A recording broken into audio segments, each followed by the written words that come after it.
Значи се знае дека последниот збор е мој, бидејќи јас ги потпишувам сега за сега тие одлуки.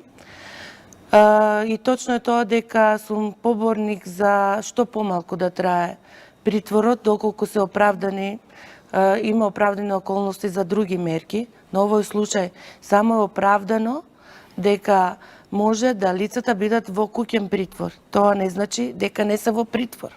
Како, значи, се будно ја следам таа истрага, како најкомплексна, најширока во однос на финансирањето на финансиска истрага и сметав дека во тој момент, бидејќи, еве како што кажав, во тих причини кои нема да ги кажам, сметав дека треба да покажеме добра волја, што беше прифатено и дебатирано во специјалното јавно обвинителство меѓу нас колегите, дека треба да биде побарано куќен притвор од страна